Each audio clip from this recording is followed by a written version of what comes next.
Amélie et Coralie, merci d'être avec nous. Là, vous êtes dans les préparatifs parce que le spectacle arrive bientôt. Amélie, vous êtes adjointe à la production pour le Studio des Arts Underground. Oui, tout à fait. Vous présentez bientôt le spectacle Rock of Ages. Oui. C'est très ambitieux. Oui, quand même. Comment vont les préparatifs? Bien, ça se passe très, très bien. Oui. On a travaillé fort, puis dans le dernier mois, là, on était vraiment dans le peaufinage de détails. On était prêtes, là. Fait que, on l'est encore plus maintenant, là. En fin de semaine dernier, là, hier, là, on finissait les derniers enchaînements complets, là. Puis là, la semaine prochaine, on embarque dans nos productions. Pour les gens qui ne vous connaissent pas, le Studio des Arts Underground, c'est quoi? C'est toute une troupe amateur qui accepte pas mal tout le monde qui veulent participer à justement des comédies musicales, du théâtre et tout, qui veulent se découvrir là-dedans, puis commencer à développer leur talent, puis leur passion pour ça. Talent caché, des fois, hein? Oui. Effectivement, oui. Puis vous accueillez des personnes de quel âge à quel âge? De tout âge. Je pense que notre plus jeune, ça a été dans l'année d'Hairspray. Elle avait 9 ans. Oui, puis ça va jusqu'à 50, 60. Wow. Là. Oui. On a vraiment un large éventail d'âge dans notre... On accepte pas mal tout le monde. Oui. Puis comment vous avez commencé vos carrières respectives au sein de cette troupe-là? Est-ce qu'on peut appeler ça une troupe? Oui. Mais en fait, ça fait depuis 2020 qu'on est le Studio des Arts Underground. Au départ, c'était vraiment la troupe Underground qui a été fondée là, il y a 22 ans. Ça a commencé comme juste la troupe. On faisait des pièces comme ça. Puis en 2020, bien, il y a Christian Morissette, là, le metteur en scène, puis qui est vraiment le producteur, puis tout ça, là, qui a lancé le Studio des Arts Underground. Qui inclut la troupe Underground, puis il inclut aussi des cours qu'on donne dans l'année, là, qui fait des productions aussi pour plus tard, là. Fait que ça a commencé comme ça pour... moi, pour ma part, ça fait depuis presque le début que je suis là. Ça fait depuis 2006 que je suis dans la troupe, oui. Fait que ça fait vraiment longtemps. C'est dur à décrocher. Une fois qu'on rentre. Oui, une fois qu'on rentre, c'est difficile. Mais Coralie, elle... Toute nouvelle. C'est ma première année dans année. cette troupe-là. J'en faisais quand j'étais au primaire, au secondaire, puis une de mes amies au travail m'a présenté la troupe, puis bien, je voulais reprendre ça. Est-ce que vous avez étudié en interprétation? Est-ce que c'est dans vos champs? Pas du tout. Moi, c'était vraiment un trip de petite fille dans le sous-sol de mes parents qui chantaient du Roméo et Juliette. Puis j'ai des amis avec qui je travaillais qui m'ont dit « Hey, on fait Roméo et Juliette, cette troupe-là. » J'ai embarqué, puis ça a commencé comme ça. Puis je me suis peaufinée, puis j'ai travaillé, puis j'ai les cours de chant, les cours de théâtre, les cours de danse, les cours... À un moment donné, on finit par comme grandir là-dedans, là. Fait que... Parce que vous êtes des artistes quand même multi, dans le sens que, comme tu nommes, ça touche plusieurs arts différents. Oui, Coralie, toi, est-ce que tu étudies dans ce domaine-là? Non, j'ai eu le cours occasionnel d'art dramatique, de théâtre et tout, mais c'est le fun parce que la troupe offre quand même du coaching à travers nos spectacles complets. Exact, oui. Donc, ça permet justement de se développer là-dedans, même si on n'a pas d'études ou de background dans ces arts-là. Oui, parce qu'on en a quand même plusieurs dans la troupe au fil des années qui ont étudié là-dedans, qui ont étudié le chant, le théâtre, qui sont profs de théâtre, qui sont profs de danse ou quoi que ce soit. Fait qu'on apprend à travers vraiment tout ça, là.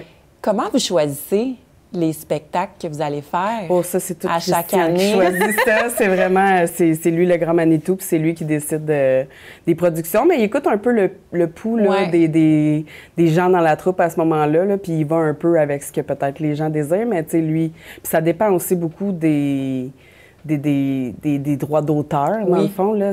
Parce que c'est quand même important, parce que Rock of Ages, que vous allez interpréter sous peu, reste que c'est une pièce qui existe déjà. Est-ce que vous la reprenez dans son intégralité? Oui.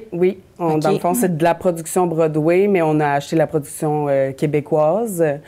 On est parti de là-dessus. On a acheté celle-là, puis on reproduit exactement la même chose là, sur la scène.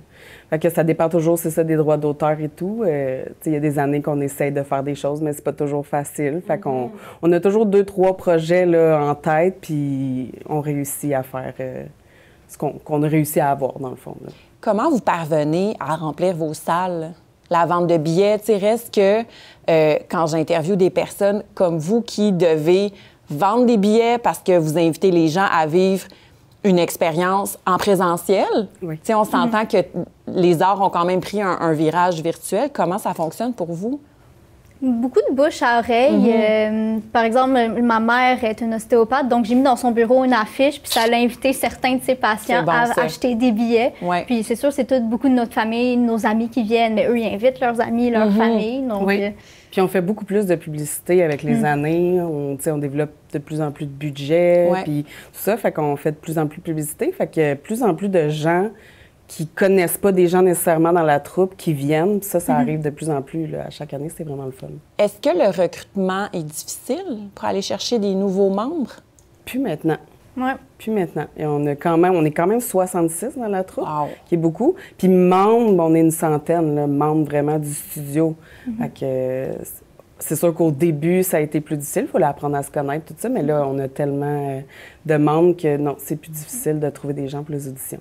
Puis un spectacle de cette envergure-là, ça demande des pratiques, j'imagine, plus qu'une fois par semaine? Même pas. Oui, une fois par semaine, mais c'est des longues, ça peut être long, tu sais, c'est quoi, des 6 heures, puis là, plus on approche du show, ça devenait du 9 heures. Mais une fois par semaine. Oui, c'est beaucoup d'investissement à la maison, mais on a une pratique par semaine, mais c'est sûr qu'à la maison, on investit beaucoup de temps à danse, chant et pratique, chacun de notre côté, mais le dimanche, on a des bonnes pratiques. Là. Puis le processus d'audition, parce que reste que ça peut être hyper intimidant, tu sais, pour quelqu'un que c'est pas son métier, que c'est pas une formation professionnelle, comment qu'on arrive devant un comité puis de dire « Je vais vous chanter Defying Gravity de Wicked ». Ouf, je l'ai déjà faite. Ah oui? On est complètement stressés, puis peu importe le nombre d'années, moi, ça fait 20 ans presque, là, puis à chaque fois, je suis terrorisée d'arriver. Puis de faire une audition, c'est pas évident. Donc, quelqu'un qui arrive, je sais pas toi, là, quand tu as fait ton audition... c'était bien stressant. Oui. C'est drôle, les gens qui assistent à l'audition, leur personnalité n'est pas la même, ils sont beaucoup plus sérieux, fait que... Oui. Ils se donnent un petit rôle à la Star Academy. Oui, c'est ça, exactement. Vos représentations, parce que vous en avez plusieurs, vont être prochainement, 31 janvier au 3 février. Oui. Vous faites une représentation par jour? Une à deux. Une à deux? Oui, mais on est 3 castings. Ouais. OK. Fait que chaque casting a 2 représentations chaque. Parce qu'il ne faut pas se brûler non plus à travers ça. Puis en même temps, faire plusieurs castings, ça donne la chance à tout le monde d'avoir des bons rôles. Exactement, oui. Et c'est au Théâtre Gilles Vigneault. Oui. Quand même, c'est pas rien. Non. Et on peut se procurer les billets sur le site du Théâtre Gilles Vigneault. Oui. Merci d'avoir été avec nous. Bien, on invite les gens, d'une part, à assister. Oui, tout à fait. Et d'une autre part, à peut-être tenter la chance. Ben oui, certainement. On accueille tout le monde. Merci encore. Et comment on dit ça déjà? Break a leg? Break a leg. Break a leg. Parfait. Merci. Merci.